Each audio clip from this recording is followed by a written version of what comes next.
В республике Тыва всего подлежат вакцинации 60% от общего количества взрослого населения или 124 290 человек. В настоящее время в республике развернуто 46 прививочных пунктов. Из них в городе Кызыле 23 и в Кажунах 23. Массовая вакцинация в Туве продолжается. В городе Кызыле развернуто 7 мобильных прививочных пунктов. В торговом центре 5 звезд, в помещении сельхозрынка в Восточном микрорайоне, в помещении торгового центра Курай, в ЦЗН города Кызыла, в отделении Сбербанка по улице Кочетова, дом 43, в МФЦ по улице Кичола, 7Б и в помещении Народного банка. Сегодня у нас до обеда провакцинировались всего 12 пациентов, то есть человек.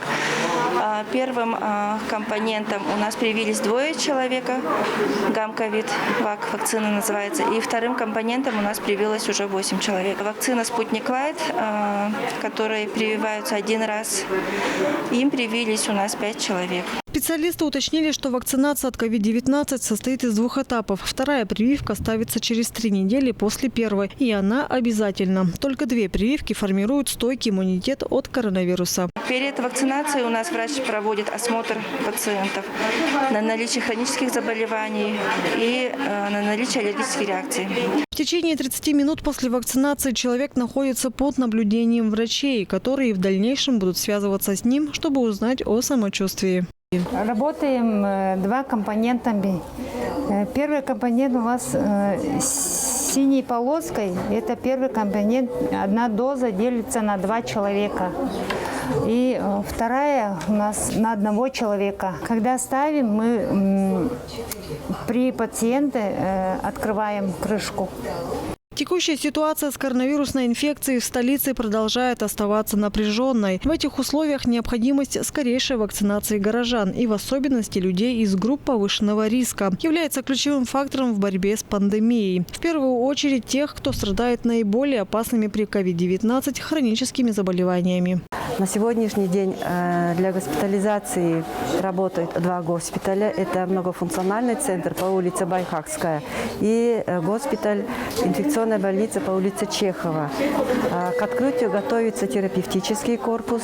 Однако получить вакцину против COVID-19 смогут не все. Вакцинации подлежат лица старше 18 лет, которые не болели коронавирусной инфекцией. Врачи рекомендуют привиться каждому, чтобы обезопасить себя от инфекции. Вакцинация не положена людям с симптомами ОРВИ. Сделать прививку можно будет только через 2 недели после выздоровления. Особое приглашение адресуется тем, кто привился первым компонентом вакцины. Обязательно найдите возможность пройти полный курс вакцинации, получив второй компонент вакцины.